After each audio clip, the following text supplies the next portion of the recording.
بسم الله الرحمن الرحيم. السلام عليكم بنات. اليوم بشرح لكم تكملة control of respiration.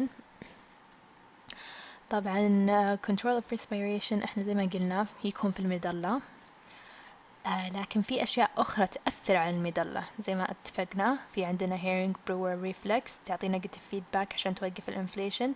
أيضا عندنا الchemical factors، 3 chemical factors: أكسجين ثاني أكسيد الكربون مع أيون الهيدروجين اللي يجي منه، والهيدروجين لوحده. وشوي شوي بتفهمون.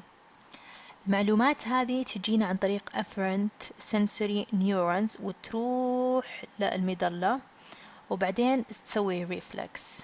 طب نبغى نعرف إيش هي afferent sensory neurons اللي موجودة عندنا. عندنا peripheral chemoreceptors و central chemoreceptor. peripheral chemoreceptors موجودة في الارتريز اللي هو الكاروتيد والأيورتيك، في أجسام تسمى carotid body وهو 2 وأيورتيك body وهو 1. هذه أيضا عندها الباريسبتورز اللي هي تتحكم بالبريشر، لكن احنا الحين بنركز على الكيموريسبتورز. هذه تتحسس أي فرق في ال PO2 وأيضا الهيدروجين أيون، لكن ما راح نركز على الهيدروجين أيون، شوي خلوه لبعدين. نجي على ال PO2. اوكي، لا اول شي خلينا نكمل السنترال كيموريسبتورز. هي موجودة في المظلة في البرين ستيم، وهي تحسس الفلكشويشن اللي تصير للهيدروجين ايون. اوكي، الحين نبدأ في ال PO2 وهو اول chemical factors.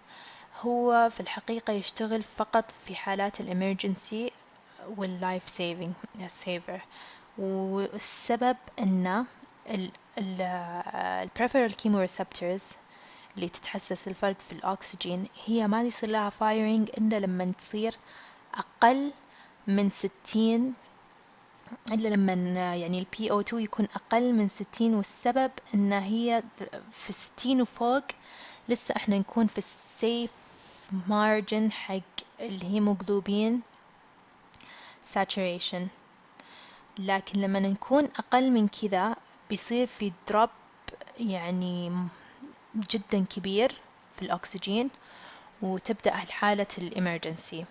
إذن إحنا أثناء التنفس العادي، مثلا أنا الحين لما قاعد أتنفس ما راح أكون أستخدم ال peripheral chemoreceptors اللي هي لا تتحسس الأكسجين، لأني أنا مش في حالة emergency.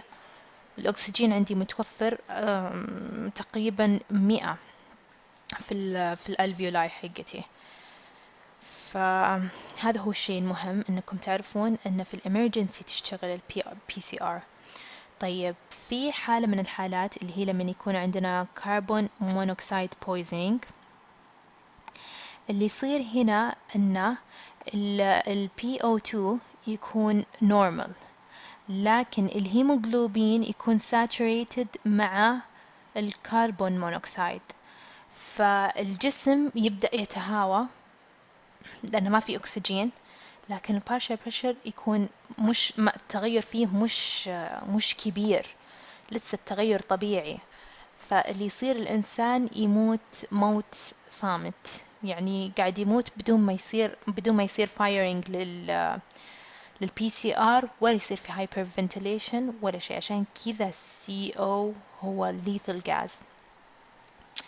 خلصنا من هذه الحالة، نجي للكيس. هذه الكيس لما يصير عندنا large decrease in PO2. لما يصير عندنا large decrease in PO2 في الحقيقة ما راح يصير عندنا hyperventilation، والسبب إنه بيصير عندنا depression. نفسها neurons اللي توصل السيجنالز ما راح يكون عندها أكسجين حتى إنها ترسل إشارات إنه سووا hyperventilation. فاللي بيصير إنه راح يكون عندنا death، وبالعكس hypoventilation يعني لما يموت الإنسان. نجي للغاز الأهم، وهو اللي أنا قاعد الحين يسوي الكنترول حق الفنتيليشن حقي، وهو غاز ثاني أكسيد الكربون. ثاني أكسيد الكربون اللي تتحسسه هي Central Chemoreceptors اللي موجودة في المظلة. الحين بنتكلم عنه وكيف، لكن في الحقيقة قبل ما نبدأ هو ما يتحسس ثاني أكسيد الكربون. هذه receptors ما تتحسس ثاني أكسيد الكربون، ولكن تتحسس الهيدروجين اللي جاي منه. شوفوا معي هنا في الدايجرام، تخيلوا لو صار عندنا، أقصد في الصورة، لو صار عندنا كثير ثاني أكسيد الكربون وصار موجود، يعني صار diffusion للإكسترا cellular fluid brain extra cellular fluid، وأيضا نفس الخلايا طلعت ثاني أكسيد الكربون اللي في البرين. هذه المعادلة اللي انتوا تشوفونها هنا راح تروح من اليسار إلى اليمين، راح تفضل اللي هو إنها تصنع الهيدروجين. فاللي بيصير إن ثاني أكسيد الكربون بيتفاعل مع الماء وبيصير كثير عندي هيدروجين أيونز، وزي ما قلت أنا السنترال كيموريسبتورز تتأثر بالهيدروجين أيونز، فاللي يصير هنا زيادة في الهيدروجين أيونز، firing of the central chemoreceptors، وبعدها hyperventilation لمن يتعادل ثاني أكسيد الكربون. طيب نشوف في كيس لما يصير عندنا large increase in PCO2، نفس تقريبا الأكسجين يصير عندنا زيادة كبيرة، فذلك راح يؤدي أنه يصير في عندنا depression للنيورون، وما راح يؤدي وظيفته أنه يسوي signals أنه زيدي ventilation، بالعكس بيقل ventilation لما يتهاوى الإنسان ويموت. الحين نتكلم عن loss of sensitivity، وهو موضوع جدا مهم. loss of sensitivity هذا دائما يكون في prolonged hypoventilation عند الناس اللي عندهم lung diseases. اللي يصير هنا إذا صار عندنا hypoventilation ال PCO2 بيزيد وال PO2 راح يقل، فهذول الفاكتورز لما يصيرون مع بعض يصير الإفكت حقهم قوي ويصير عندنا hyperventilation. لكن في ال severe chronic lung diseases في شيء اسمه loss of sensitivity. واللي يصير هنا زي ما اتفقنا من قبل، احنا عندنا هيدروجين ايونز، لأن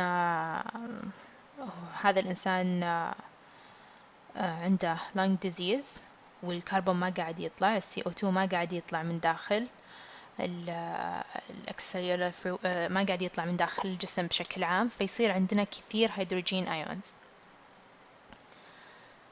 اللي يصير بعدين لما يكون severe prolonged، البيكربونات اللي موجودة في البلد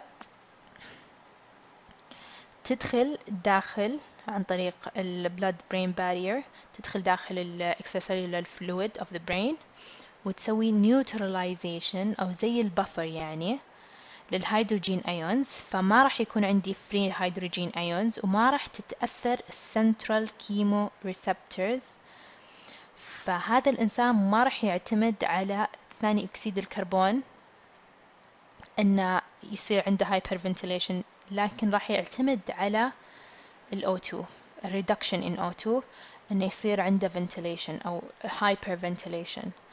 ففي بعض الحالات في المستشفيات اللي يسوونه لما يشوفون هذا hypoxic يعني وعنده مشكلة في التنفس يعطونه أكسجين، لكن لما يعطونه أكسجين راح يخلون الوسيلة الوحيدة اللي قاعد ينجو فيها أو قاعد يتنفس فيها توقف، وهو أصلا عنده loss of sensitivity اللي صاير في central chemoreceptors، فلا هذا ولا البريفرال راح يشتغل وراح يصير له اختناق.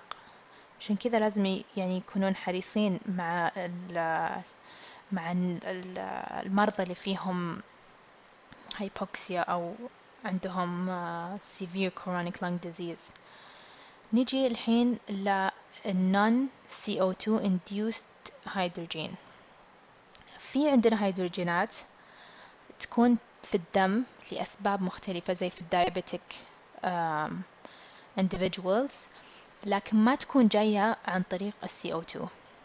زي ما اتفقنا في البداية peripheral chemoreceptors أيضا تتأثر بالهيدروجين ايونز، لكن طبعا مش بقوة السنترال chemoreceptors، عشان كذا السنترال chemoreceptors هي اللي تسوي الفنتيليشن.